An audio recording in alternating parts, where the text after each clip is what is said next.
Okay, good morning, everyone. I am Abi Kadir, the Director of Research of the African Economic Research Consortium. Nice to see you all. I would like to shout out to all of you, our network members, alumni, experts, and delegates with us here. Welcome to this very, very important session on food prices. I'm sure that everybody has an opinion about food prices. This event is jointly organized by AERC, PEP, ODI, SPARC, with generous support from Global Affairs Canada and AERC. And the support is much appreciated, so we are very, very grateful for that. For someone who has estimated prices, price elasticities without prices, or using unit values, correcting for measurement error and quality effects, I have a lot to say about prices, particularly when it comes to their trends and how they are important for feeding into modeling and also scenario setting. I will preserve my comments to the concluding remarks and final parts of the discussion. And my work was actually very much influenced by what Angus Deaton has done on the data sets from Ivory Coast and other African countries. So today we are gathered today to discuss about high food prices in low-income countries and also low-income Africa since 2020. I think that's a very good pivotal point. We know the pandemic and other major events subsequent to that. So we will discuss the causes and the impacts and the responses to the food prices. Whether you are in remote areas and also even in big cities, you are not really spared from the biting effects of increasing food prices. A recent publication actually in the Journal of Economic Geography highlights that by looking into data from 106 cities, and about 400 various products. So we are not shielded from the increasing impact. I'm sure you agree if I say our policymakers, other stakeholders, including development partners, need to work for the common good as we gather and discuss and share insights that will be very, very important. So my task is very, very simple. I just formally call this meeting to order, but I will also invite the two distinguished colleagues here with us, Professor Victor Burindi, our own Executive Director for AERC, and Alicia from Global Affairs Canada. So without saying too much, I will invite Victor first to make his opening remarks.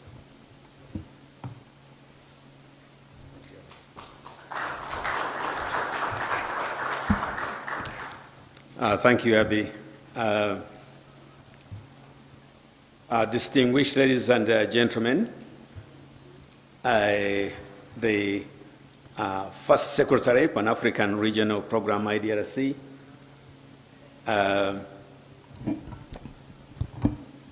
members of the collaborative groups on this particular project, distinguished ladies and gentlemen, greetings from the AERC. First of all, let me say that it's a great pleasure to welcome you all to this very important outreach event that is jointly organized by the AERC and SPARC, the supporting pastoralism and agriculture in recurrent and protracted crises. And let me say also that with generous support from the International Development Research Center, AERC, the AERC has led a comprehensive research initiative examining the impacts of the Russia-Ukraine war on food and fertilizer prices in Africa. The work included collecting primary data in Kenya and Egypt and offered critical insights into the gender dimensions on food security and the effectiveness of policy responses. As a trained economist, I had documented a lot of my research on the ratchet effect, the tendency of prices to be rigid downwards, the notorious inflexibility of prices downwards, especially wages and interest rates. But now this phenomenon is actually bringing to their core a third dimension of a ratchet effect, which is food prices in low-income countries. And what is the difference from the other phenomenon I had documented both in terms of wages, especially wage prices, the price of labor, and interest rates, the prices of assets and liabilities. This one is important because, especially from Africa, it will not be resulting from the supply side because of the elasticity of being able to expand production and maybe expand trade at the same time. So is it coming from the supply side or demand side or both? Or is this some externality? This insight, this study is very insightful in giving us an extra dimension of looking into this phenomenon of ratchet effect that has been documented carefully by researchers working on this project. And especially because it arises from a shock, a global shock, which is the COVID-19. So we have a pattern on food prices and fertilizer prices that tend to change from the before and post-COVID dimensions. But these questions will be fleshed out by two colleagues here, both Steve Wiggins and Dirk Willem Tiverde. So I will not dwell on it. I'll skip it and let the two gentlemen go through this. I also allow a lot of time for the panelists who will be going through the discussions, the brainstorming, and importantly, from this discussion, we should be able to frame out the question for the research agenda going forward and the policy that could be able to be used intervening both in public policy but also private sector practice. So, thank you very much for joining us. And we look forward to a very productive and forward-looking discussion on these important issues. Thank you.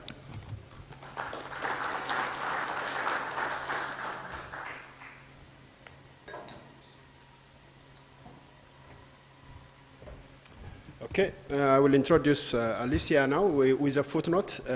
She is the first Secretary of Development for Pan-African Program of AERC.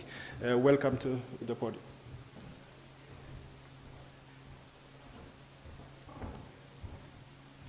Hi, good morning.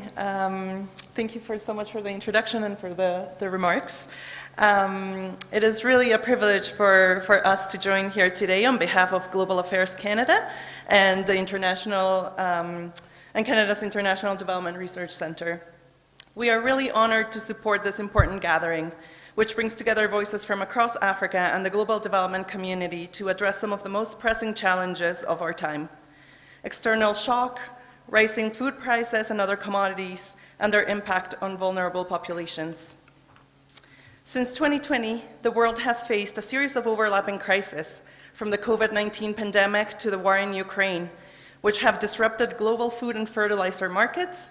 And while these shocks have originated far from Africa, we know their ripple effects have been deeply felt across the continent. In many low-income countries, food prices have soared, harvests have suffered, and families have struggled to meet basic nutritional needs. Canada has responded by supporting locally led research to understand these dynamics and inform effective policy responses. AERC and Global Affairs Canada have partnered with the African Economic Research Consortium, the Partnership for Economic Policy, and the Economic Research Forum with support from ODI Global and the SPARC initiative to generate new evidence, including gender-sensitive data from Egypt and Kenya, and insights from countries such as Nigeria, Sudan, Mali, and Uganda. This research has revealed not only the economic toll of food price shocks in a variety of African countries, but also their human cost, especially for women, children, and low-income households. It has also highlighted the resilience and ingenuity of communities and the urgent need for coordinated, inclusive, and adaptive policy responses. Today's session is an opportunity to reflect on these findings and ask two critical questions. First, how can governments, donors, and development actors respond more effectively and affordably to food crisis? Second, are these crises becoming more frequent and severe? And if so, what must we do differently to address them? We really look forward to the insights and dialogues that will emerge today from the panel discussion and to working together towards a future where food systems are more resilient, equitable, and responsive to the needs for all. Thank you very much.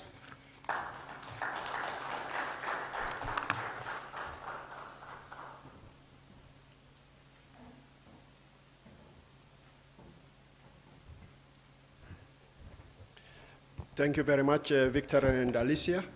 As we transition to the panel discussion, let me invite the moderator and the panelists and those who are giving us the framing presentations.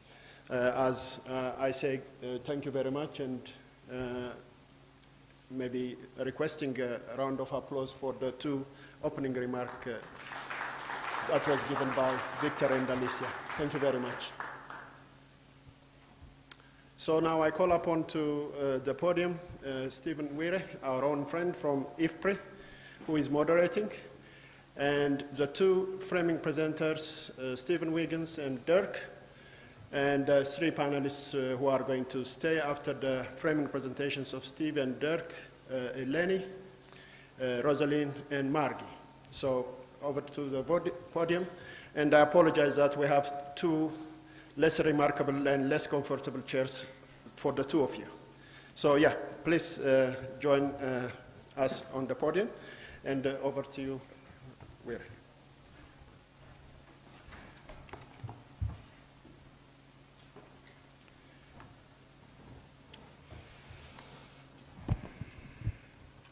Good morning, colleagues and friends. My name is Stephen Wire Omamo. I am the Director for Africa and the Director for Development Strategies and Governance with the International Food Policy Research Institute, IFPRI. It's a great honor and pleasure to moderate this important discussion on high food prices in Africa since 2020. Let me begin by thanking our hosts and partners for convening us today, and also acknowledging the speakers and panelists and you as well for joining. This is a really timely conversation. We've already heard from Victor that since 2020, food prices across Africa have surged. Global food prices have abated somewhat, but since their peak in 2022, but in many African countries, domestic food prices remain stubbornly high, again, as Victor said. The effects on low-income households have been especially severe, with many of these households deploying what we can only describe as devastating coping strategies. So our purpose today is to unpack these dynamics and to think carefully about how policy and practice can respond. So we will have two framing presentations, followed by a panel discussion, during which we will also be hearing comments and questions from the audience. So without further delay, let me introduce our two presenters who will frame the issues for us. First, we have Dr. Steve Wiggins. Steve is Principal Research Fellow at ODI. He is an agricultural economist, teacher, planner, researcher, who has worked on agricultural and rural development since 1972. Initially in Latin America, but subsequently focusing on sub-Saharan Africa. He joined ODI in 2002, where, as I said, he's a principal research fellow. His interests center on rural livelihoods, agricultural development, rural poverty, and food and nutrition security. After Steve speaks, we will hear from Professor Dirk Willem Tervelde. I hope I said that right, Dirk. Dirk is also at ODI as Principal Research Fellow and Director of ODI's International Economic Development Group. He is the Director of the Supporting Investment and Trade in Africa and Supporting Economic Transformation Programs. He has written and edited 20 books or monographs, 30 peer-reviewed articles, and 40 book chapters, related mainly to investment, trade, macroeconomics, aid for trade, and economic transformation. He's advised country governments and parliaments across the world, including his own country, the UK, FCDO, the European Commission, the World Bank. There's a lot. So welcome to both of you. We'll first hear from Steve and then from Dirk. So over to you, Steve.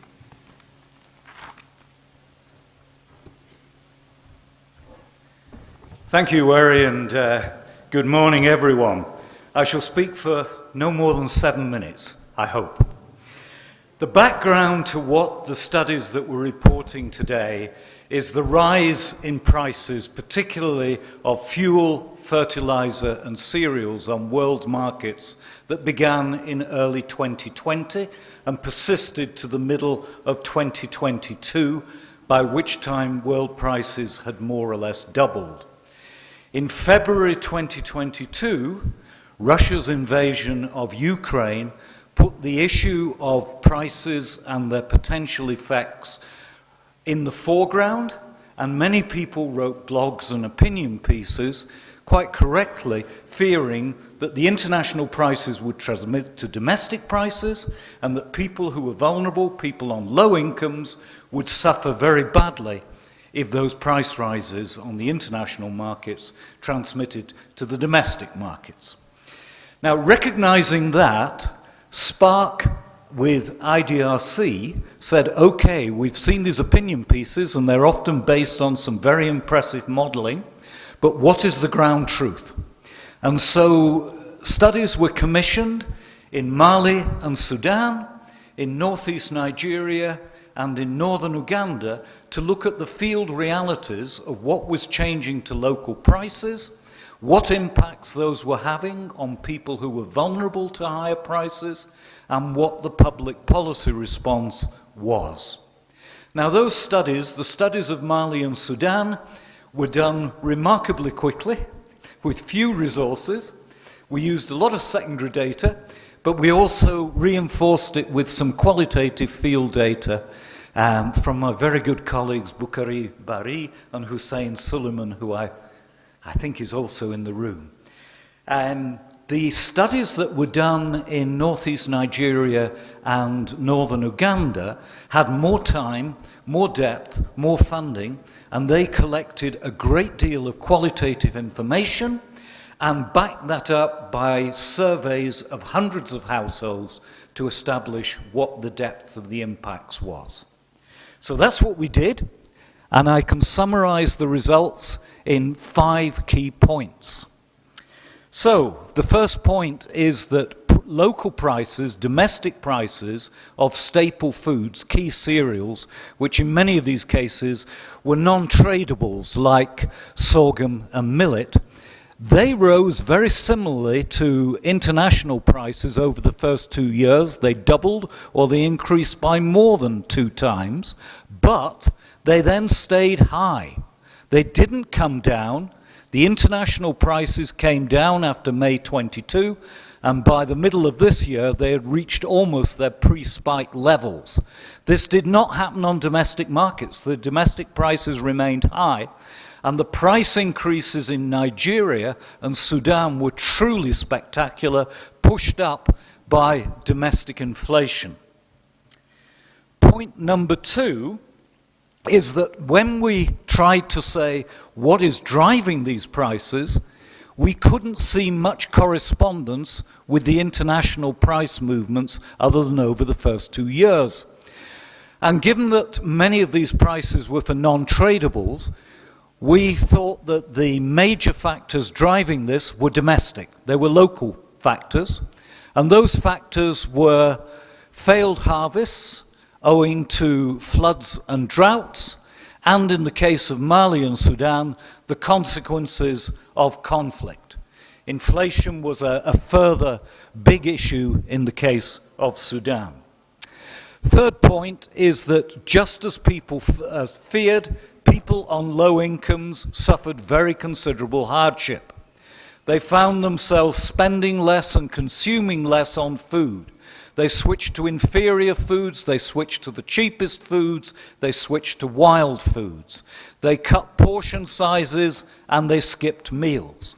But it wasn't just an impact on food, there was a knock-on impact on health expenditures, which declined, and spending on education. And spending on education meant that many children were taken out of school, with the bulk of that falling on girl children, and in the case of adolescent girl children, there were many accounts of children being married off as teenage brides. People tried to cope. They tried to cope as best they could. They looked for extra income, they looked for casual work, they looked to set up small-scale businesses. They sold off assets, preferably non-productive assets, but we have accounts of land being sold, livestock being sold, tools being sold, seeds being sold. They also borrowed. Now, coping, of course, is a controversial term. In many cases, people weren't coping. These were strategies from which they could barely recover. We got a lot of accounts of mental anguish of people involved in coping with the higher prices. And that mental anguish transmitted within the household to tensions between women who had to keep the household going, and a lot of accounts of men who were ashamed of their inability to pay the bills for the household. And those tensions sometimes spilled over into increased gender-based violence. What about the public response? Well, the public response, be that from governments, be that from NGOs, be that from aid donors, be that from humanitarian agencies, was remarkably scant. Person after person gave us accounts that said, we got absolutely no support whatsoever. The majority of people had to cope from their own immediate resources, those of their family, friends, neighbors, and local communities. So there you go, 5 points, and a dismal perspective, which then puts up the big question of what on earth can be done by public agencies with scant funds to deal with this. Thank you very much.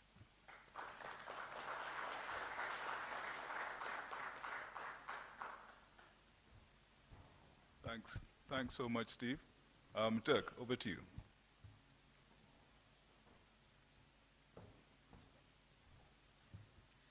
Thanks so much, and it's always a tall order to follow my brilliant colleague, Steve Wiggins. And I'll be presenting, and I don't know whether somebody can put up the PowerPoint, otherwise I'll just do it without a PowerPoint, like Steve did. So I'm presenting some joint work that has been ongoing on the impacts of the Russia-Ukraine war on African economies. And this is work that's been supported by IDRC with Global Affairs, and it's been undertaken with and by the ERF, the AERC, and the PEP. And you can sort of download also the synthesis of the work on which this PowerPoint is based. So it's a think tank collaboration, and we need to be very grateful to funds like the IDRC that who have put support, who are supporting think tanks in African countries, but have also done it elsewhere to think about the impact of global crisis, and in particular what can be done about the impact of global crises. And that's pretty important because when a shock hits, you need to be quick to respond. Now, the Russia-Ukraine war, and before that we were analysing the impact of COVID on various economies, including in African countries. The Russia-Ukraine war has had impacts, we think, on commodity prices, such as food prices, which is the topic of this session. But there are also other effects that played a role, and we will also draw a bit on those. I was here yesterday as well, and I think the link between sort of the micro level, and in particular the level that Steve was talking about, and the level that we were analysing in our work, which is more the macro level, I think there is a link there, which is the concept of resilience. And I think both the micro level studies that were presented yesterday were talking about resilience, and at the macro level, we are also talking about resilience as well. And I think, and in particular, we'll talk about methodology, is that the vulnerability to a crisis is a function of exposure to that crisis minus resilience. And so you can be exposed to a crisis through direct linkages, international linkages, but if you're and that may be challenging, but if you have high resilience, you can do something about those shocks and you're less vulnerable overall. And also talk about 5 findings.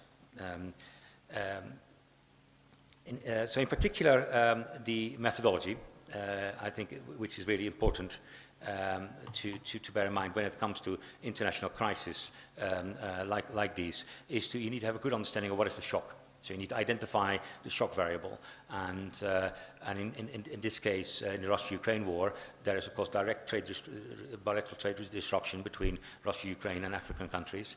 But the major effect was through price effects that the effects were having globally, and those were transmitted in some way, not perhaps perfectly, as Steve was saying, onto other economies. So changes in the prices of food, fuel, and fertilizer. So you got those. You need to identify those shock, and it's not a perfect science there. You then go to what exposure. So how much are these countries exposed to either the effect directly or indirectly through openness to the world. And then you then think about what is the resilience in terms of to a shock. So economic space, that's all sort of the term that so fiscal space that the IMF are always using, but of course it's a wider concept about economic space. Which includes like fiscal deficits, public debt, foreign reserves, for example. How much do you have that in order to respond to an international crisis? But it has other components as well, like governance components, of course, and social components. Social fabric, for example, is also a key component of resilience, also at the macro level. And you can use that space, that economic space, to enacting policy responses. I will be a bit more nuanced, I think, than Steve was at the end on which policy responses there have been and which not. And that comes together, so the shock with the exposure that countries have and the resilience that they have, that will then lead to country impacts, and that's actually what you observe on the ground. You observe the country impacts. That can be economic, and it can also be social. Our study did focus a bit on the gender impacts, and of course it can have long-term effects as well. So crisis can have long-term effects as well, which Steve was also looking at. 5 insights. First of all, I would say that the Russia-Ukraine war shock was significant, and it was raising commodity prices, and which sustained inflation for longer and keeping interest rates higher than otherwise would have been the case. And of course we came from the COVID crisis, and a lot of liquidity had been put into the market, which towards the end of not the end of the COVID, but 21, which then eventually led to inflation. So there was both demand and a supply side. So there was a supply side disruption, but also the demand had increased. There was already inflation ongoing, and this was further sustained by the Russia-Ukraine war. And there are various estimates. We used in our modeling just a 10% increase of food, fuel, and fertilizer prices, but what happened in 22 was bigger. Now, obviously, what happens at country level, domestic factors play a much bigger role. Steve was talking about this. Also, the research being undertaken by the ERF and also was highlighting that respondents to various surveys would suggest that domestic factors, for example, in Egypt, played a much bigger role in determining the economic challenge than the Russia-Ukraine war. But it may have played a secondary importance, so the second bar in the top right-hand chart. Now, the direct exposure to the Russia-Ukraine war was pretty low on average from African countries. The imports of food, fertilizer and fuel from Russia and Ukraine combined accounted for 10%, 13% and 4% respectively of the total imports of these commodities. And if you then put these price changes on the model, there are of course there are also net food exporters, net food importers, net fuel exporters and fuel importers. If you then put it on the model, you would get also relatively modest effects, like 0.2% of GDP in Africa, which is about $7 or $8 billion. So that would have been the impact of the crisis if you put it on the model. And this was done as part of this project. So it's pretty low, but there were differences, quite big differences within the set of countries. Egypt, for example, had a bigger exposure than some other countries. Now, indirect effects also play a role. So here, for example, if inflation rates are higher than otherwise would have been the case, which I think we think is the case, that makes the interest rates higher. That makes the cost of capital higher, which makes also debt higher, which means you have less space to respond to crisis. And you have less fiscal space. So that's basically the second point here, 4B, is there was weak fiscal space, which limited fiscal policy responses. So that's why there have been relatively few fiscal responses in the poor economic settings. And that's been actually a source of major divergence between low and high income countries over the last 5 years in response to COVID and the Russia-Ukraine war, which is the extent to which countries have been able to muster a fiscal response. However, I must say that monetary responses were there. And we were talking to Victor just before the session, how also AERC was supporting central bank governors to respond to the crisis in 2022, although certain instruments were untapped, so more could have been done there. Some diversification did happen, so that's 4C. There was some diversification towards African countries, so trade more with African countries as a result, rather than globally. But much more could have been done, and I think that needs more effort there. And of course, domestic production could be supported as well whenever it's efficient. So there's no point in supporting local production if it's not efficient, because it's a very expensive way to do it. It's too costly. It needs to be efficient as well, and you need to identify when it's efficient to do so. So that on the sort of the policy responses. But we highlighted one further aspect here, which is the impact of crisis, particularly on women, and also the policy responses to the crisis and the impact of that on women. And I think that is also an important dimension. So the analysis in Egypt and Kenya does suggest that women have been affected more by the different types of shocks induced by the Russia-Ukraine war. And for example, more women than men have experienced some level of food insecurity in Egypt, and women were less able to respond to crisis in terms of the energy crisis. But what is an additional point here is that countries will respond to crisis, and so if they see a food price increase or a commodity price increase, they will need to think about something, and it could be for example, a price subsidy, or you can say, well, if there's inflation, you jack up the interest rate. If the interest rate goes up quite a lot, then you choke off economic activity. But then you have sort of two further ways of dealing with it, or more than that, but there's two major ways. One is a commodity price subsidy or a food price subsidy, or you can do a targeted transfer. And yeah, I'm finishing up now. And that you can sort of say, well, maybe both can contain inflation, but they have very different distributional impacts as well, and so a targeted sort of transfer, cash transfer for women could help cope with a food price shock or another commodity price shock. And it benefits women much more than if you use a price subsidy. And some of the modelling that had been done as part of this study basically also suggested that price subsidies were benefiting men more than women. So these were my 5 points, and I'll stop now because I think I've overrun my 7 minutes. Thank you.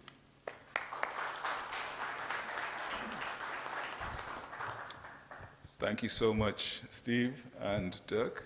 And let's give them another round of applause. And in fact, I think you can probably take your seats as we move to the panel. Thank you very much. So now the next segment is the panel. And so from Steve and Dirk, we've heard about the nature of the price crisis, the food price crisis, if you like. And actually, we've heard that these crises are multi-layered. They come from different sources, and they're generated from different dynamics. And so now we want to reflect on that. And we have 3 distinguished panelists. Let me introduce them in turn. We have Dr. Eleni Yitbarek. Eleni is an associate professor of economics at the University of Pretoria, a research fellow at the Partnership for Economic Policy, PEP, and Economic Research Southern Africa, and a member of the Academy of Sciences of South Africa's Standing Committee on Science for the Reduction of Poverty and Inequality. She holds a PhD in economics from Maastricht University. Her research focuses on poverty and inequality dynamics, intergenerational mobility, household risk management strategies, climate change, and behavioral economics. Welcome, Eleni. We also have Dr. Akinyi Wallinder. Akinyi is the Africa Director of Practical Action. Here there was another name for this, IT something, ITG in it. It's now known as Practical Action. I learned that this morning from Steve, who knows everything about what used to happen all the time, so Steve, thanks for that. Anyway, she's the Africa Director at Practical Action, where she leads the organization's strategy and operations across the continent, driving innovative solutions to address poverty and climate change vulnerability. With over 20 years of experience in international development and humanitarian action, she has held senior leadership roles including country director in Ethiopia, Kenya, Sudan, and South Sudan, and she has served as Director of Women's Leadership for Peace and Security based in The Hague, Netherlands, where she advanced the global agenda on women's participation and empowerment under Women, Peace and Security at UNSCR 1325. Welcome, Akinyi. And finally, Dr. Margie Buchanan-Smith. Margie is a visiting fellow at the Feinstein International Center of Tufts University and a fellow of the Rift Valley Institute. Margie has over 30 years' experience of working in the humanitarian aid sector as a policy researcher, practitioner, evaluator, and coach. Throughout that period, she has been working on food security issues, especially early warning and humanitarian information systems, supporting livelihoods and trade in conflict, contexts, and migration. So please, welcome Margie, and please welcome them all one more time.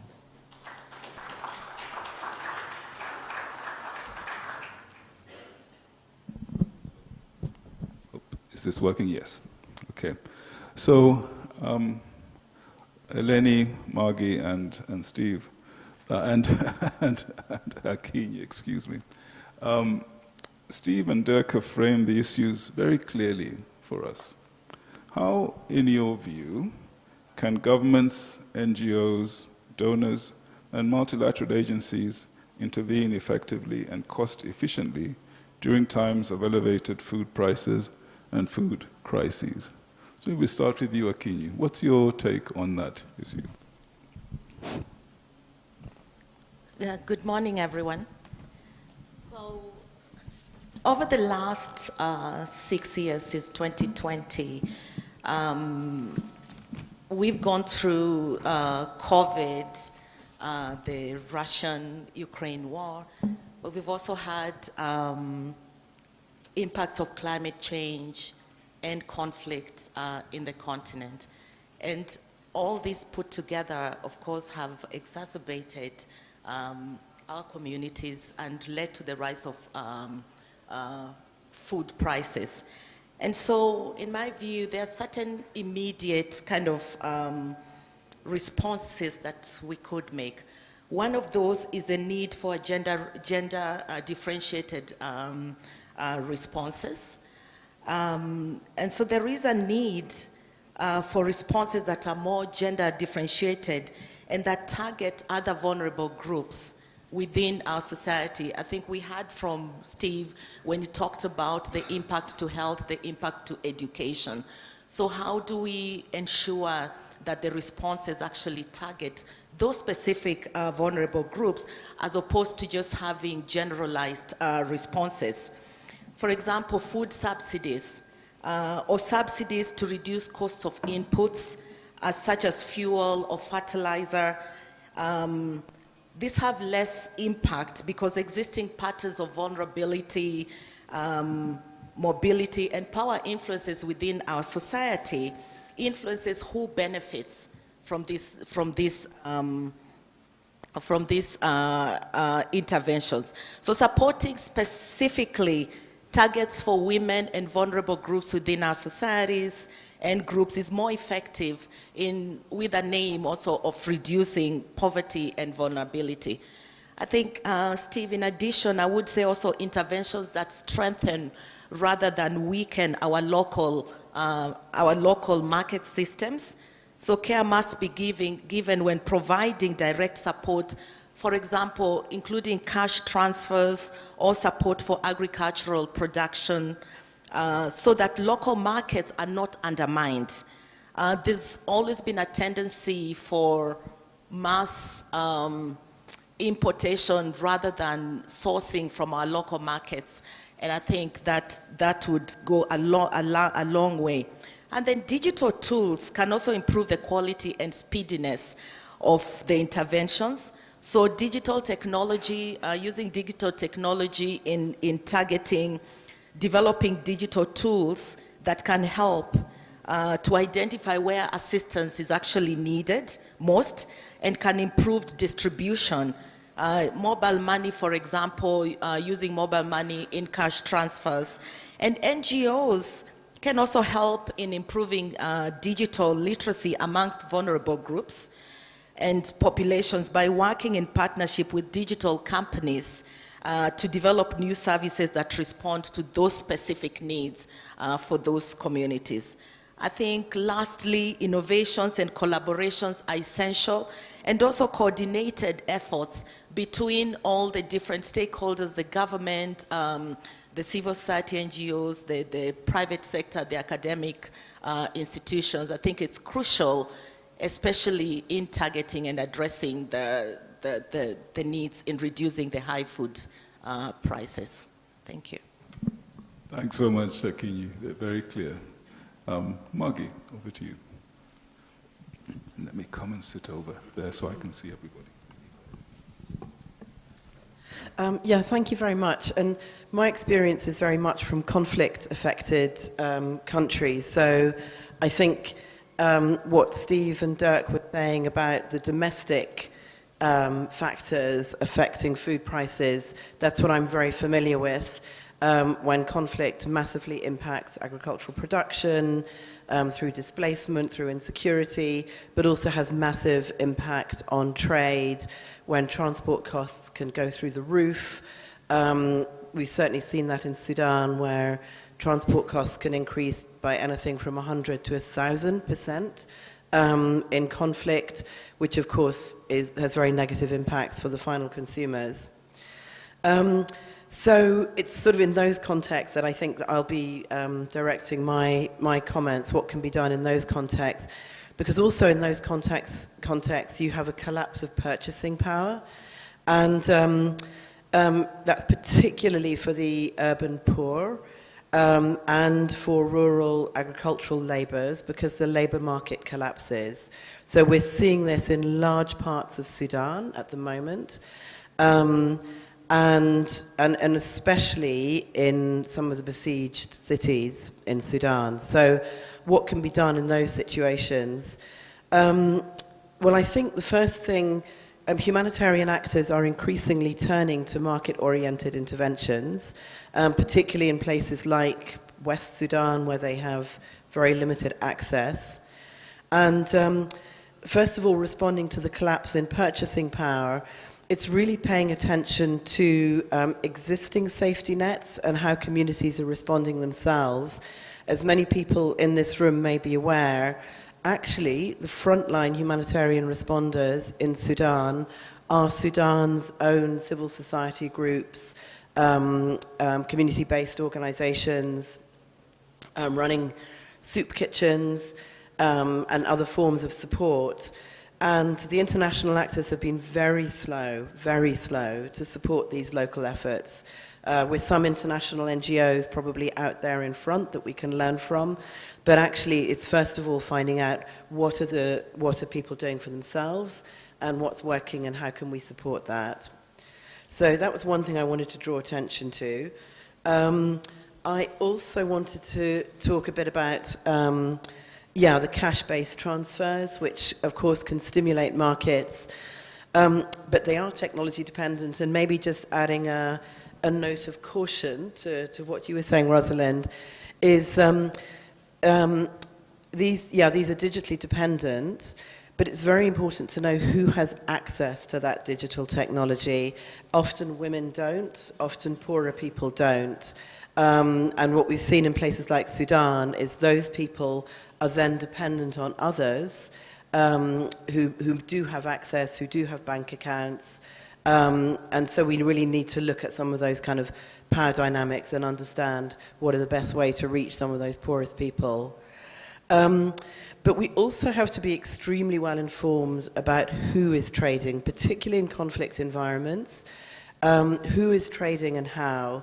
So it's really important traders always find ways of keeping trade going, even in the most difficult of circumstances. But we also know that in conflict situations, war economies flourish. And there are efforts in places like Sudan to support traders, which is really important because a lot of traders have gone bankrupt and have gone out of business. But it's making sure that you're reaching some of those long-established traders who have got strong links to local communities. And just as a word of caution, what we're seeing certainly in Western Sudan is the Rapid Support Force, so that is the paramilitary group that now controls much of Western Sudan. They are dominating the import of wheat flour into those parts of Sudan coming through Libya. And it's understanding those kinds of dynamics, those kinds of trade flows can ensure that our interventions are conflict sensitive, and are really well informed. So let me pause there. There's more I could say, but let me pause there and pass on. This works.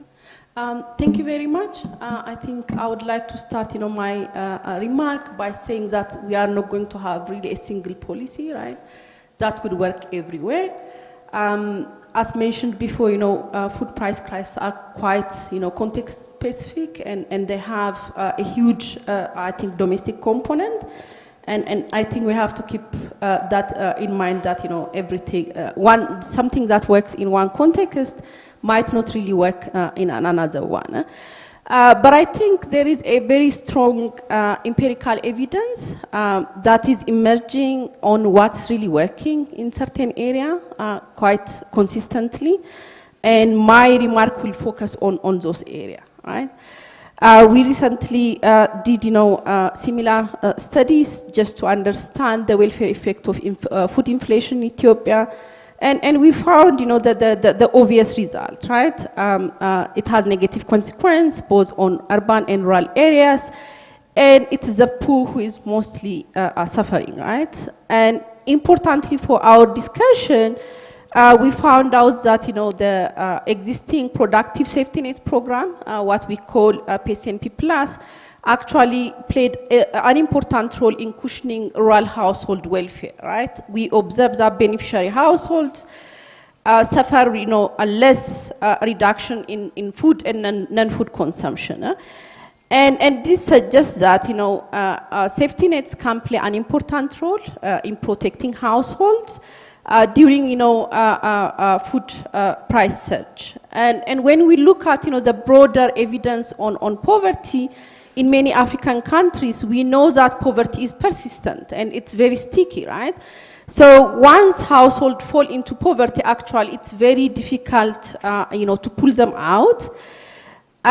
Which I think implies that, instead of just focusing on alleviating poverty after the math, we have to really invest more in protecting households not to fall into poverty during food price crisis. And protection is much more cheaper, and recovery is expensive and very difficult. So for me, the real question is, how do we really, build this protection in practice? Research across many African countries, different contexts highlights, I think, for me, 3 main strategies. The first one is we really need shock-responsive social protections. We have to build on, existing social safety nets that exist in many African countries, such as the PCNP Plus, for instance, in Ethiopia. And we have to really build the capacity of those social protection, to respond quickly during this kind of crisis. And where the markets are actually functioning, one can use digital cash transfers, which are mostly being, effective. But again, as mentioned before, we have to be very careful that who have access to those digital currencies and who doesn't. But I think we need to focus on supporting local economies, right? Households should be in a position to spend the cash transfer they get in the local market, which might, contribute to economic growth and development in the long run. Secondly, I think targeting and indexing is quite important.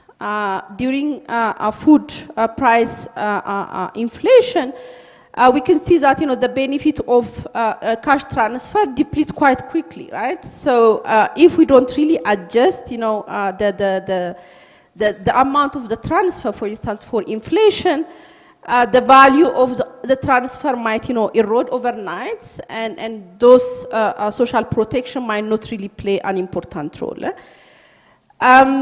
And I think rather than focusing on universal subsidies, which are quite expensive and in most cases regressive and difficult to remove, I think identifying those vulnerable groups and targeting the intervention for those is quite important. And finally, I think readiness is important. The price shock is becoming more frequent, right, and more severe. So I think all development actors, including governments, should build, the capacity of the existing social protection systems. And I believe that, being prepared in advance is just as important as how we respond after the crisis. Just to conclude, I think there is no really universal recipe for us that we can use. But building resilience, shock responsive protection is quite important, especially cash transfer are being, being effective in most contexts. And because poverty is persistent in Africa, I think it's important to protect households from falling into poverty during this shock. And it is the most powerful long-term strategy I think we have in our hands.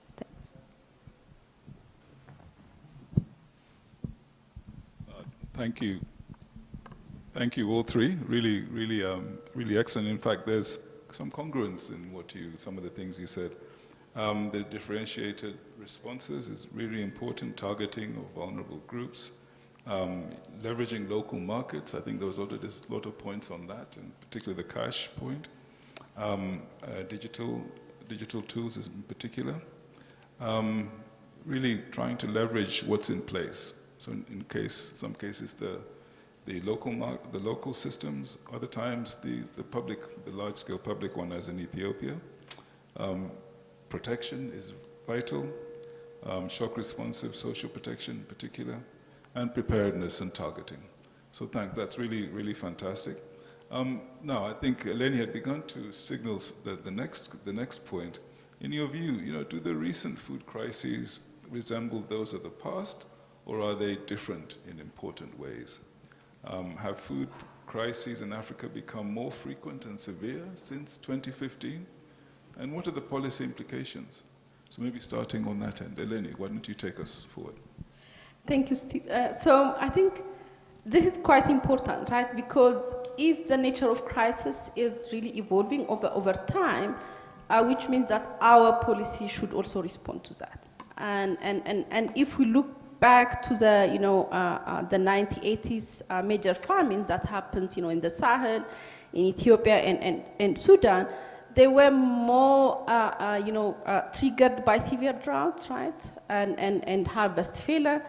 And these were really local or regional in general by nature. Of course, things such as, weak markets and conflict make things much worse. But I think the root driver were usually, failed rainy season. On the other hand, I think particularly post 2007 and 2008, it seems that food price crisis is becoming global in general, and commodity price, for instance, I think for staple goods that are really consumed by the poor in the region, such as rice and wheat, soar quite high, which really makes the welfare effect quite negative. And post I think 2015, I think the pattern also shift again. Food prices in many African countries have become more frequent, and in many places more severe. And these crises are driven by multiple overlapping shocks, climate change, right, which includes the drought, conflict, right, from the Sahel, including Ethiopia, right, displacing many and actually disrupting, markets and food production systems. Economic shocks, local economic shocks such as devaluation, right? And global crises, including COVID and the war in Ukraine, are also, soaring food and fertilizer prices. So I think, for me, the key difference we are witnessing is that, first, the current crisis is much more complex.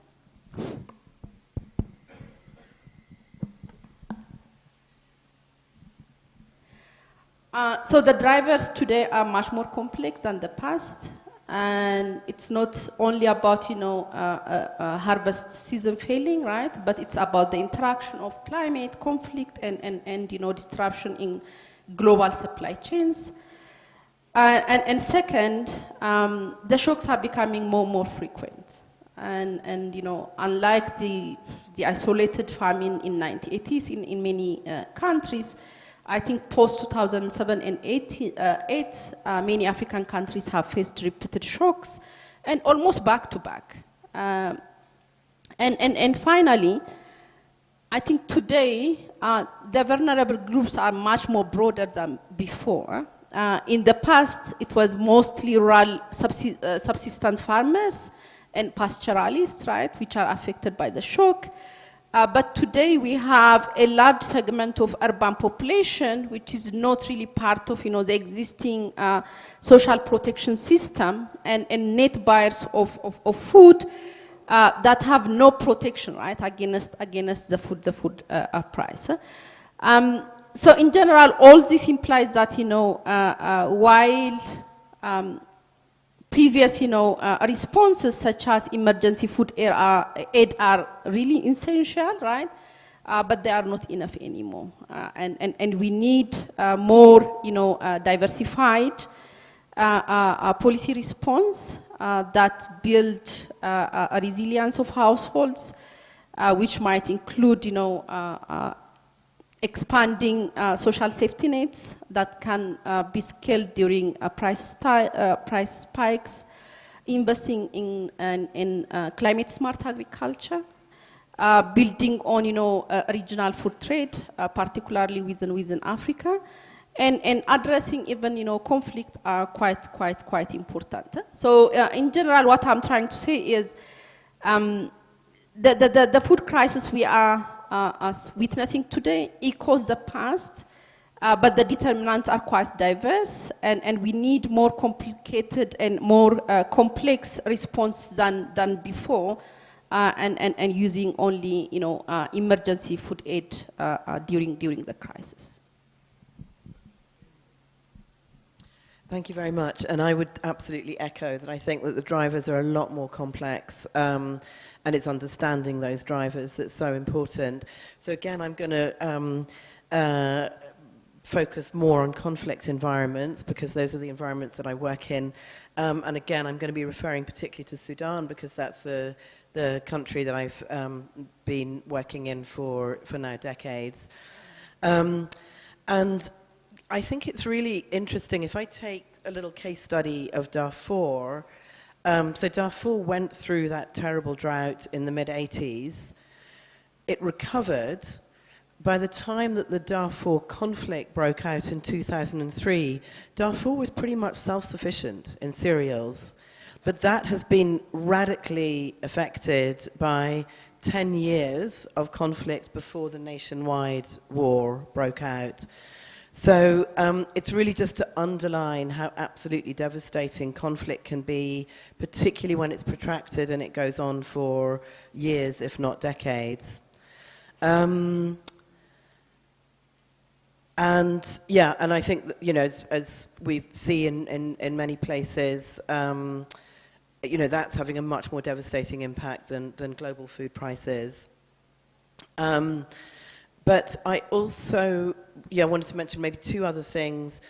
One is with urbanization and increasing numbers of people dependent on markets and less dependent on their own production, particularly then affected by shocks to the food system, shocks to trade in particular. But I think I'm also, I mentioned the war economy earlier in relation to conflict, and I think with the whole kind of process of globalization, I think war economies are also becoming more globalized, and I think understanding some of those complex links, I'm not sure we do understand them as well as we need to in many contexts. So, I already mentioned again, taking the example of Darfur, where you've got, the RSF, which is very closely aligned with the UAE, importing, exporting through Libya. And I think it's understanding some of these wider dynamics that is really important to finding the right approaches and also knowing where to put pressure on those who may be engaged in, highly rent-seeking, exploitative trading practices.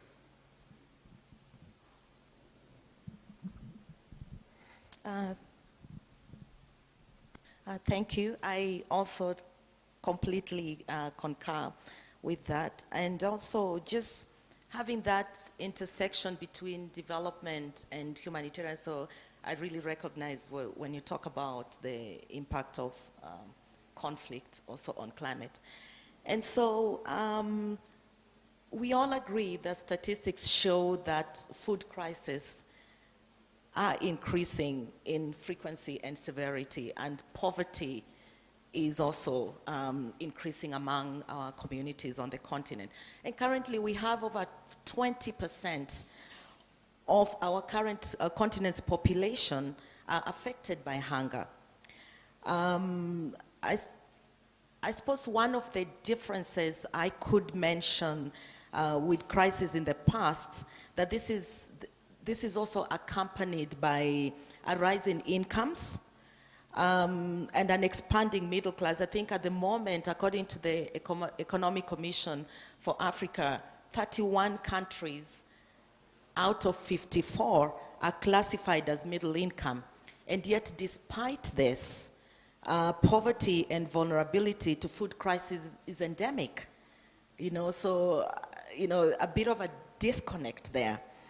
Implications for policy. Of course, one of it, I would say, seeing policy frameworks, seeing some of these crises as opportunities. For example, an opportunity to reduce dependence on imported food and strengthen local food security could be a strong policy framework in terms of substitution. For example, Africa, we have been importing wheat from Ukraine. There's no reason why Kenya, for example, cannot import wheat from Ethiopia. It makes sense, it cuts costs, but then it stimulates local trade.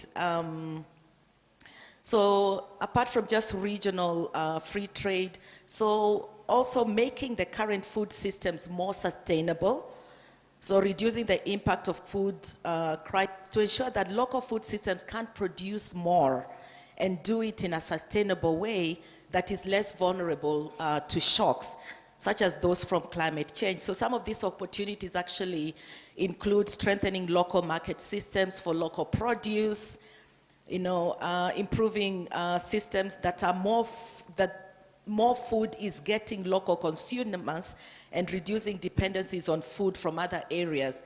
And farmers are making more income and helping them to be more resilient to shocks. Also reducing food loss and waste. Statistics also show that we lose between 40 to 50% of some of the crops to post-harvest losses. And it doesn't really take much to address this. It requires investment in post-harvest management, and last but not least, also mobilizing finance for regenerative or climate-smart agriculture is also a critical area to look at in terms of policy. Thank you. Thank you. Thanks so much, Eleni, Maggie, and Akinyi. So really, again, quite some congruence, I think. I think you're all saying yes, the crises are more frequent and more severe. They're also more complex, with a broader and wider range of vulnerable groups being pulled in. Conflict is really a major driver, and this really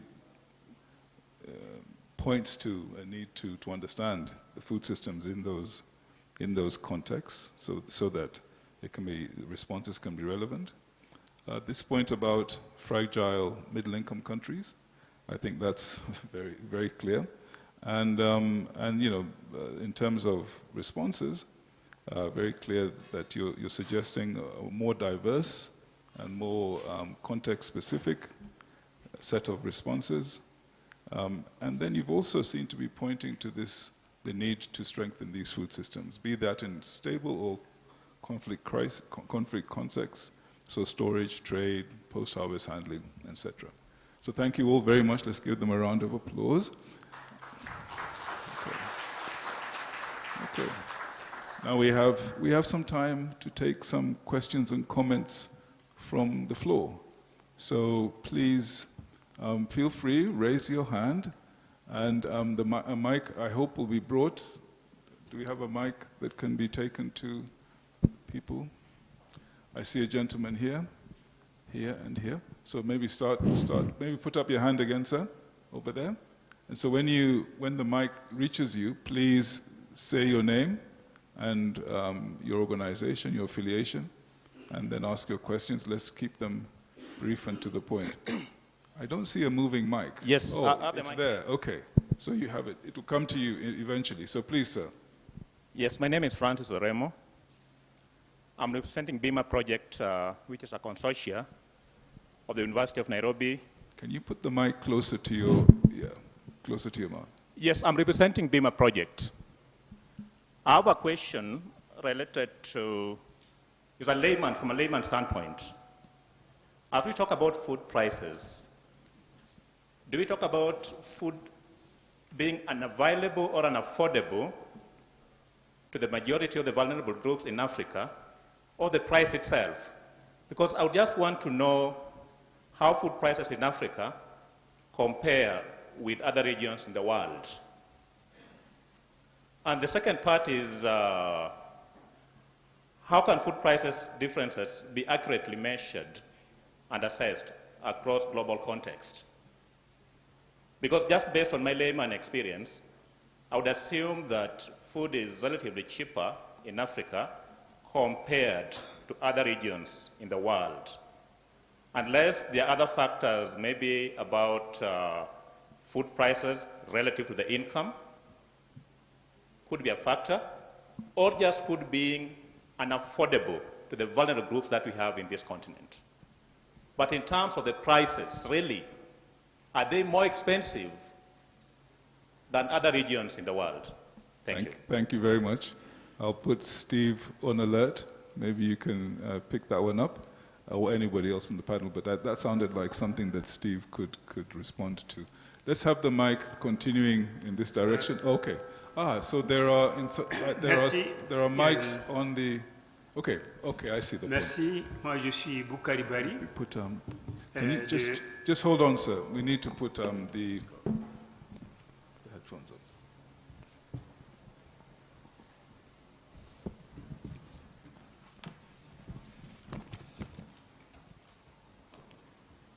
Okay, thank you. Please go ahead. Merci. Moi, je suis Boukari Bari, qui est conseil Mali, et je collabore avec ODI. J'ai participé donc à l'étude qui a été menée au Mali avec Dr. Steve Igning. Et c'est juste pour donner quelques éléments complémentaires de contexte. Pour ce qui concerne le Mali, c'est encore beaucoup plus complexe parce que, au-delà de l'influence de la guerre en Ukraine, même si c'est loin, parce que l'essentiel de l'engrais chimique qui est utilisé dans l'agriculture malienne, notamment l'agriculture du coton, vient de cette zone-là. Ça, c'est un aspect. Donc, au-delà de ça, le Mali connaît une crise sécuritaire intense qui a commencé depuis 2012, mais qui s'est intensifiée et qui fait l'objet d'une invasion djihadiste et une complication au niveau même, au niveau communautaire, parce qu'il y a des crises entre les communautés qui a fait que certaines zones de production de la nourriture ont été occupées ont été affectées par cette crise, donc, et les gens ne pouvaient pas produire. Autrement dit, si on dit que les prix des denrées alimentaires ont augmenté, si le prix de la nourriture a augmenté, cela devrait plutôt être perçu comme une opportunité pour les producteurs. Parce que normalement, ils devaient répondre à ça. Mais malheureusement, ces zones étant affectées, les producteurs ont des difficultés à aller dans leurs champs parce qu'ils risquent d'être tués. L'autre aspect aussi, c'est que certaines zones qui étaient contrôlées par les groupes armés djihadistes, ne voulant pas les cultures hautes, c'est-à-dire que les milles, par exemple, c'est une culture haute. Alors donc, les gens, pour se protéger, on dit attention, si on fait des cultures hautes, les gens peuvent venir nous attaquer. Donc ça veut dire que la production a été affectée par le fait de cette crise-là. Autre aspect que je voulais ajouter au contexte, c'est que le Mali, et par le fait du régime exceptionnel dans lequel on vit actuellement, on est dans une logique de discours souverainiste. Donc les gens ont été plutôt appelés à prendre cette crise comme une recherche de souveraineté. Donc dès que tu annonces dès que tu dis qu'il y a des difficultés, tu risques d'avoir des problèmes. Il y a même des gens qui ont été emprisonnés parce qu'ils ont dit que les prix ont augmenté, etc. etc. L'autre aspect que je voulais, pour terminer, en termes d'opportunité de la crise, certaines organisations paysannes ont pris ça comme une opportunité de dire au pays que, puisqu'on n'a pas la possibilité d'avoir de l'engrais chimique, ben, poussons à l'agroécologie. Essayons de réinvestir tout le monde vers l'agroécologie et ça pourrait nous éviter cette dépendance-là. Voilà quelques éléments que je voulais ajouter. Merci beaucoup à Steve et au panel qui a dit de très bonnes choses et que je partage. Merci beaucoup. C'est bon. Yes, thank you very much. This really is a really potent illustration of that complexity of the food crisis, where all of these factors, in terms of the input costs, the conflict, the political turmoil, all of these things combine to create a very complicated situation. So thank you very much, sir, for that. Next question, maybe we can go back there.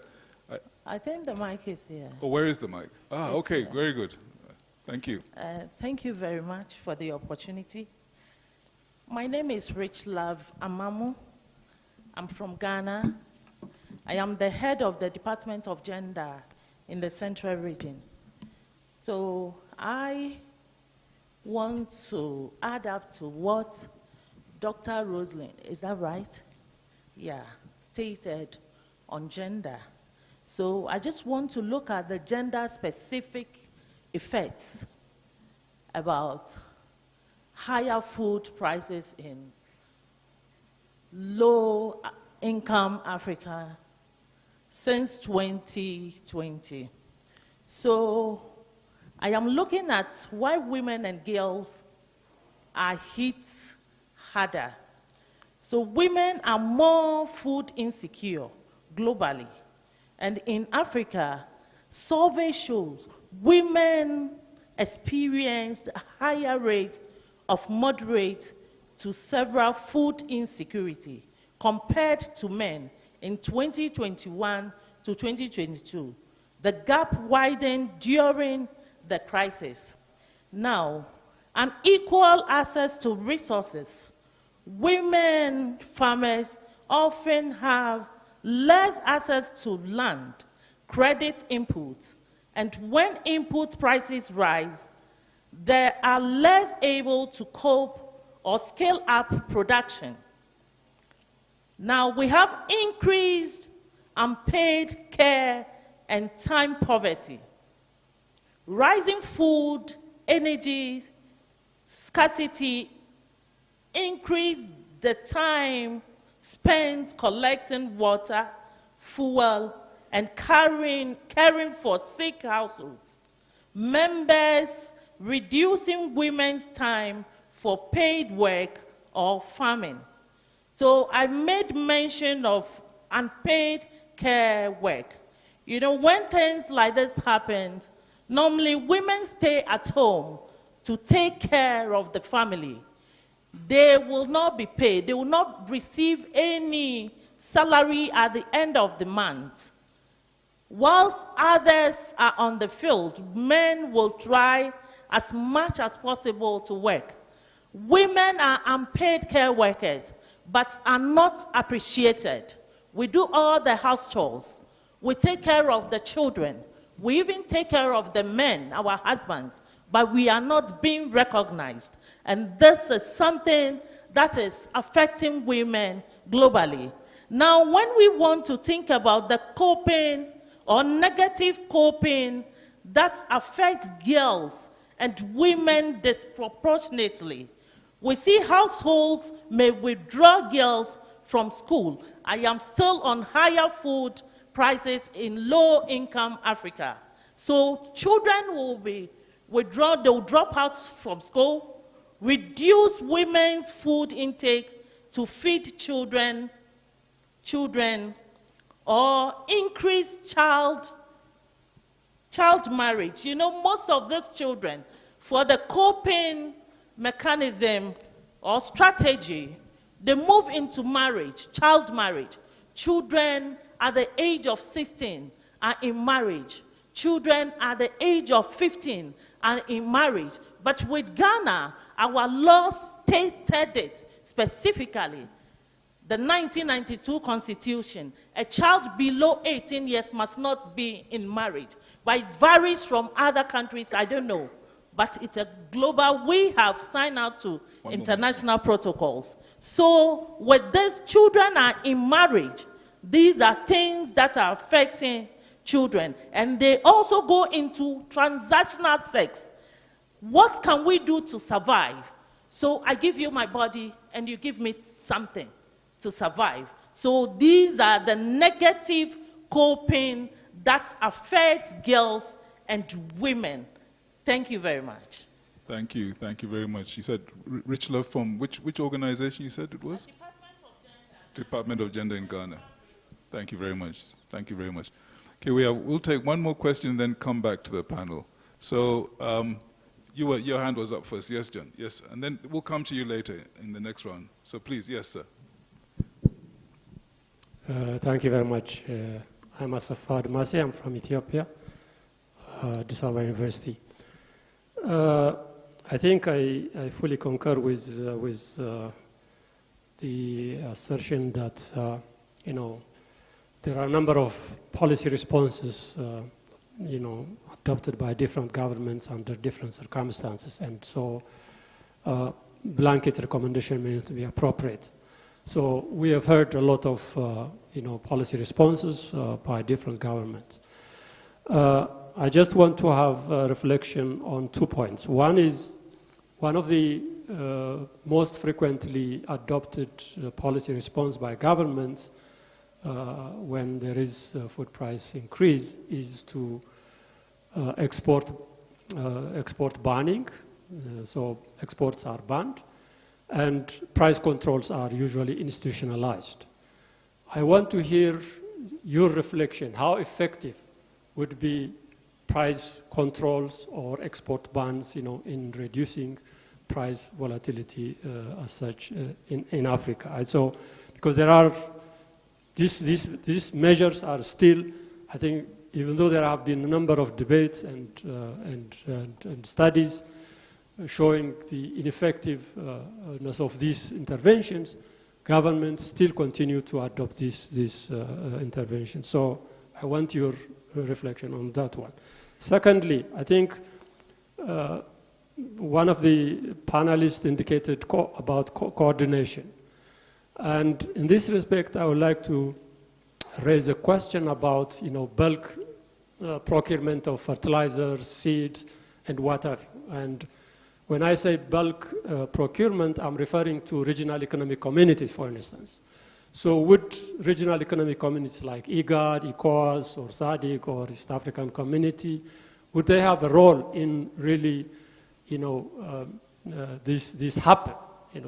That when you make bulk purchase, I think price of these inputs could be significantly reduced. So I would like to hear again your reflection on this. And finally, I haven't heard much about the role of research, extension, and development in all this exercise.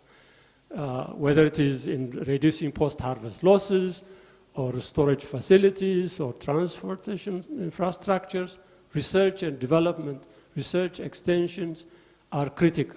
And I haven't seen, or heard at least, a reflection on this. Does research and extension and development have a role in mitigating price increases in Africa? Thank you very much. Thank you. Thanks so much for those comments and questions. So we had a comment about the prices and measurement and interpretation.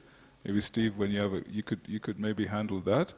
And then we had the very helpful comment. If anybody wants to reflect on the intervention from our colleague from Mali, the situation in Mali, and then the intervention on how women are shouldering the burden of adjustment to these food crises. Any comments on that? And then finally, these questions. First, how effective export bans and price controls. Maybe Steve or anybody else wants to comment on that, or Abby, don't know if you want to. And Rex, any role for regional action? The example given on bulk procurement of inputs on the assumption that this is cheaper, maybe. Dirk, I don't know if you want to comment on that. And role of R&D, research. Anything, they say you've been silent, so maybe you have some thoughts on those. So I'll go to Steve first, is that right? Because that was the first question. I think you may be able to use that. Can you use the, no, okay. I think a mic needs to come. One behind you right there. Does that work? Yes, Yeah. it does. Yeah, my colleague in Nairobi. How embarrassing that such a straightforward and useful question can't be answered very quickly by eggheads like me. So let's have a few reflections on that. Your instinctive belief that Africa can produce food as cheap or cheaper than anything that's imported, I think is absolutely correct, yes? When in 2002 in southern Africa there was a food crisis, a country like Malawi was looking at a situation where World Food Programme imports were costing something like $400 a ton for maize, but maize could be produced locally for about $100 a ton, if not less than that. The same in Zimbabwe. So I concur with your instinct that Africa can produce food at a low price. But let's look at the other side of that. Should farmers ever be paid $100 a ton for maize? Yes? We want farmers to be prosperous. We want to have urban economies which are strong enough that they can pay farmers a better price than that. So on the one hand, tremendous optimism about the ability of African farmers to produce food cheaply when they have the right support, when they have the research, and when they're not in conflict. But in the longer run, greater urbanization, greater incomes, and the ability of middle-class consumers to pay farmers a much better and more remunerative price. Thanks, Steve. So, not an easy question. It sounded easy, but actually, it's complicated. So, over to you. Who would like to go first? Pick up any of the questions that you'd like to respond on. So, it looks like Eleni. You want to go? Thank you very much. So, I would start with the last one, right? Export banning and price control, and I will talk a little bit about, I think, coordination and the role of research. I think if you look at the empirical evidence, particularly looking at the food price crisis in 2007 and 2008, one of the fuel actually that contributes adversely to welfare was export banning in many countries. And even, you know, for domestic market, it seems that the effect is very short-lived, right? It doesn't really, you know, solve the problem in the long run. And I think though the empirical evidence is quite mixed, we have a good indication that, you know, interventions such as export banning and price controls are really not effective if our objective is really to protect vulnerable household welfare from our policy. In terms of coordination, I think I strongly believe that it's quite important, and there are some, you know, let's say pilot, projects that give a bit of light on how, you know, coordinated intervention can improve welfare. I think there is a lot to learn from, I think, school feeding programs in many African countries, where, you know, purchase of cereals and others are used, you know, for school feeding programs that really actually, you know, protect, for instance, dropout of girls from school. That's what I think at the end we need.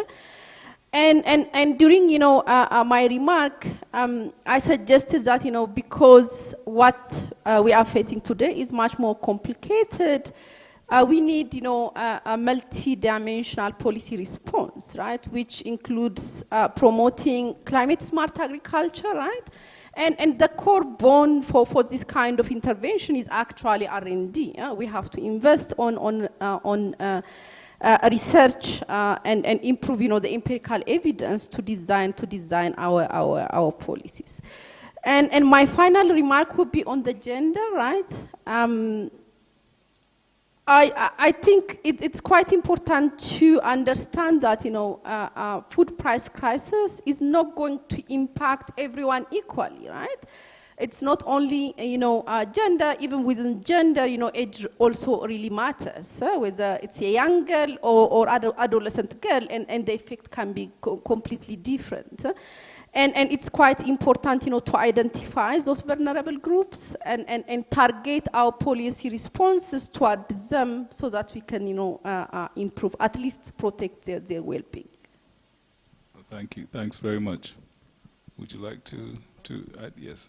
Well, I was going to thank our colleague from Mali for, sharing the experience, and it's that kind of detail of what is the impact of conflict on different aspects of the food system, because it's obviously can affect production through insecurity, also through displacement, and I think and it's looking at the long-term impact of conflict as well, because usually when you have high levels of displacement that go on for many years, those are the people who become the urban poor in the long run. So, they may not go back to being agricultural producers. And then, I just maybe wanted to add something about how conflict affects trade flows. It blocks trade routes. We see lots of examples of trade embargoes across conflict lines, and controls at very localized levels. And certainly in places like Sudan, where I've worked, what can happen during conflict is in areas of surplus production, you see food prices collapse because people, producers can't get their cereals out of those areas to the areas that they would normally trade with. But I think it is looking at some of these longer term consequences. Again, going back to Sudan, what we're seeing is farmers are switching from cash crop production to producing cereals because they can't access their markets. But also we're seeing changes in consumption patterns. As it's very difficult to import wheat, we're seeing people actually reverting to consuming more of the locally produced cereals. So some of these trends might be ones that we want to encourage, but some are definitely not. Thank you. So a reflection on the question about regional economic communities and bulk purchase. That's an interesting question. However, just a little challenge from me. So the issue around fertilizers is the rising fossil fuel costs and fertilizer costs. I see that as an opportunity to stimulate local industry and transition for more sustainable agriculture. For instance, studies in Kenya have shown that rising cost of important chemical inputs is providing more impetus for the development of local organic input sector as opposed to just the import. And this is a win-win-win because it reduces dependency on imports, creating jobs, local jobs, and also promoting more sustainable and resilient agriculture. So government policy support, of course, is needed there. Investment in research, inclusion of organic inputs in subsidy schemes. Now coming back to the bulk purchase, I would argue that that effort could go towards bulk production of fertilizers in the continent and investing in that kind of collectively as opposed to importing, because we have what we need on the continent, so why not produce it on the continent? that coordination from the regional groups, I think, would be really critical for that. And it would show us against the shocks that we're now experiencing, especially from climate change, and also the external shocks that the continent is actually facing. I think it's time on the continent we thought about what can we produce locally and not depend on, mostly imports that have implications for all of us. Thanks.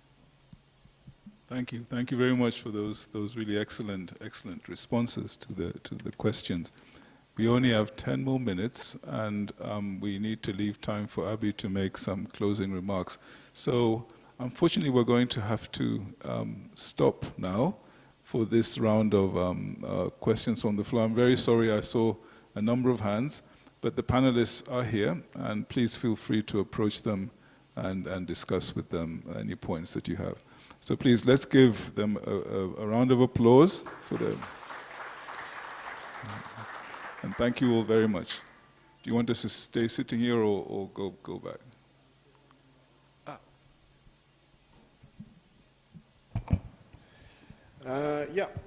Very good discussions. Actually, it is a shame to humanity that we are still food insecure and still food insecure not only in Africa but across the globe and with respect to many developing countries. Thank you, panelists and moderator. I'm happy to see all our panelists are women, so this is a good change.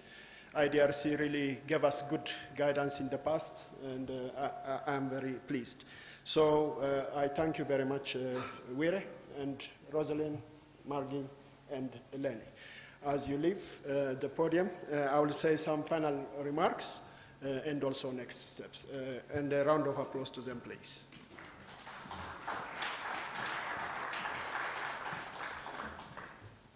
My thanks also go to my staff from the Secretariat, the African Economic Research Consortium.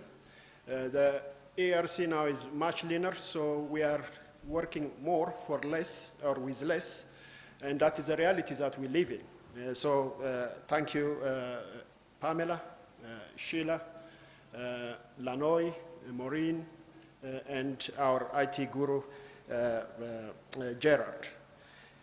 I think I will be very quick to go through some of the takeaways. I don't really bore you with summaries, but I feel that they are very good, important pointers that we take home.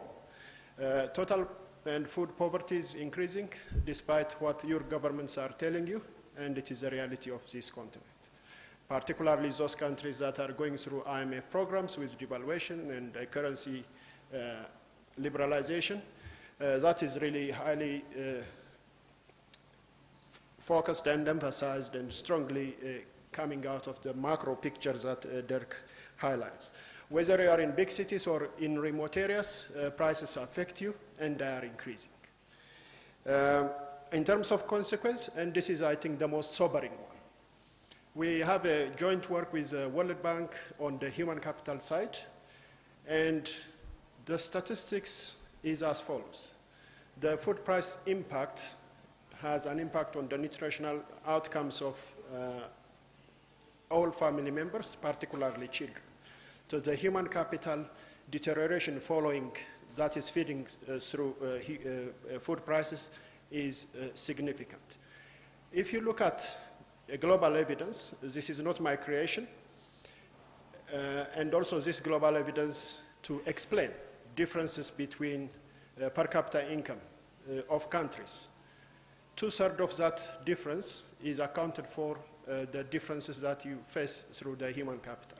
So if you want to explain the difference between the growth patterns of Kenya and Korea, or my own country, Ethiopia and America, 2/3 of the difference that we have can be explained by human capital development indicators. And these food price discussions that we have has really shown us that the consequences we will face a deterioration and collapse in human capital terms in households. We should trade with neighbors We do a lot of nonsensical things in Africa. We import beef from Portugal instead of buying it from Botswana. We import chicken instead of producing it at home. There is a lot of potential. But it is not only governments that are responsible. I think the discussion showed that all of us are responsible, including researchers. However, when researchers are also giving us the encouraging innovations that are reducing, in some cases, post-harvest losses by, or to the tune of 40%, we should really support them. Through our Pash Farm project within AERC, we came to know there are scientists, because as an economist, I shouldn't really block other social scientists and other interdisciplinary community that are coming up with very creative solutions. So we are bringing those together. I think we have a responsibility to support the research that is solving most of the food crisis. In terms of gender, yes, when we say targeting, we should check where the money is going. Okay, inflation-adjusted cash transfers, but I think technology is one of the redeeming features of technology is that you can really tailor it where it goes or where it should go. It should go to women. We have a report maybe issued or launched 13 years ago, and we neglected agriculture. But we are talking about climate-smart agriculture. Therefore, I think I put a question out there to say that, oh, are we really going for climate-smart agriculture when we neglected the sector completely? So I think that is a question that we take home. When it comes to social protection and resilience, very, very important points were coming. So we have a large bid that we put out there to work on those important areas of human capital, nutrition, health, food security. I hope I will be in the podium and to announce that we will get more collaboration with IFPRI, WIRE, ODI, and the rest of you in this community who are trying to do your best or your level best for the common good. I think with those remarks, I say thank you very much. And the most important remark is that there is a coffee break after we finish this. So thank you for coming. And I think we are done. And I will see you soon. Thank you very much.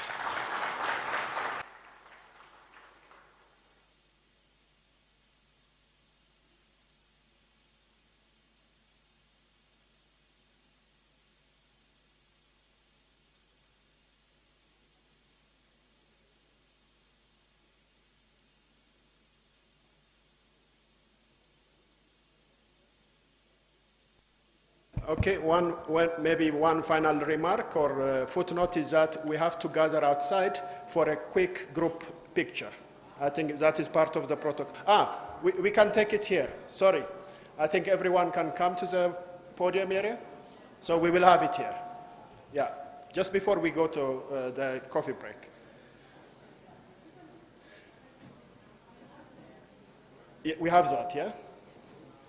I think you can make it.